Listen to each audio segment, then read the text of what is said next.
What's up? This is Tashia Richards. I'm the Secretary for the National Black United Front Kansas City chapter, and I am here with Baba, Dr. Professor Akinyele Umoja.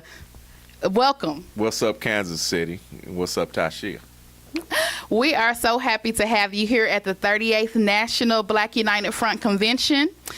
You were a awesome speaker this morning. Your presentation was absolutely fabulous.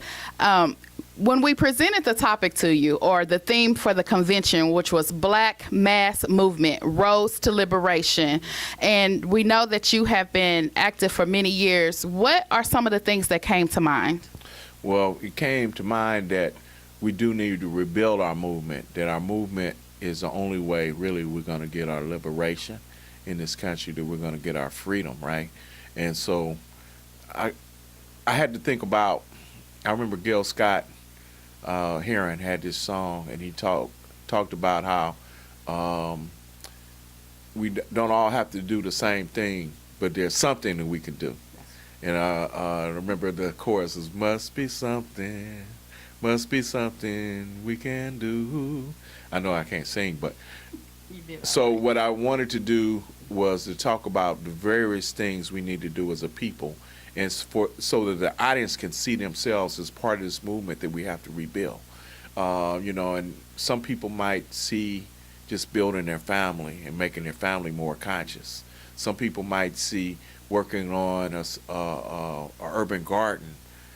They might see working for food justice. They might see working with our youth. But there's some capacity we have to play in a community. And we have to be more of a community again in order to get our liberation. And I was specifically addressing the whole question of genocidal violence against our people. But unless we have a more empowered community, we won't be able to challenge the forces that are out there that threaten us as a people.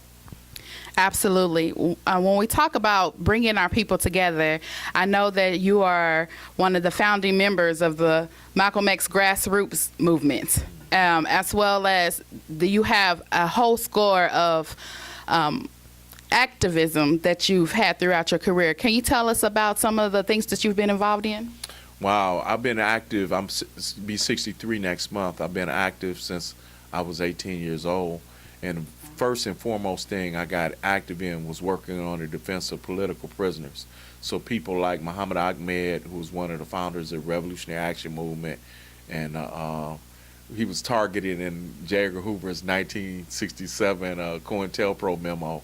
That was the first thing I actually got active and worked on, was his case. But other political prisoners like Geronimo G. Jaga, I worked on their cases and fought for their amnesty and freedom, as well as support for some of our exiles like Mama Sada Shakur and Sister Nahanda Biadoon.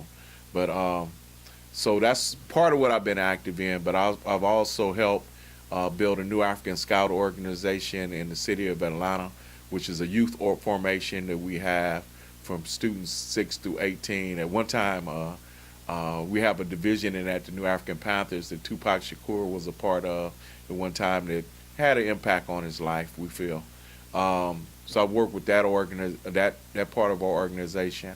My wife and I, years ago, created the Malcolm X Festival in Atlanta, which has been going on for over 25 years. I forgot the year. I think we started that, and it started from an event that we only had like maybe 20 people come, maybe less than that, and now there are hundreds, thousands of people come to that event annually in Atlanta to celebrate our ancestor Malcolm X. So those are some of the activities. Of course, I work in campaigns to challenge police terrorism and things of that in our community.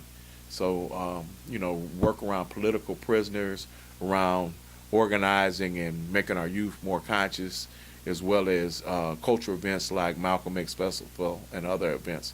I've been organizing for now 45 years. Wow.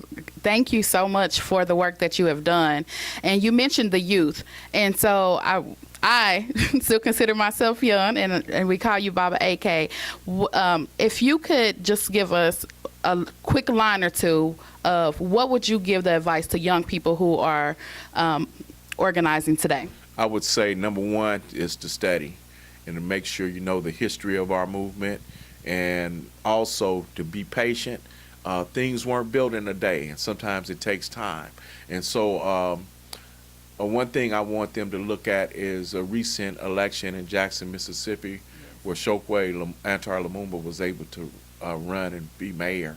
That came from really the legacy of his father, who moved to Jackson, Mississippi in the 80s, wasn't from there, and their family became an important part of that community. And it was through that work that he was able to be elected. First, his father was elected mayor, and he was elected mayor. So we, have to be patient. It doesn't happen overnight, but if we believe in our people, trust our people, love our people, and serve our people, then, great things can be achieved, and we can ultimately be free. Well, again, thank you for everything that you have worked so hard for our people and continuing to do for us. Thank you, Tashia. Keep up the And good thanks work. for coming. Free to land. Free to land. This program is sponsored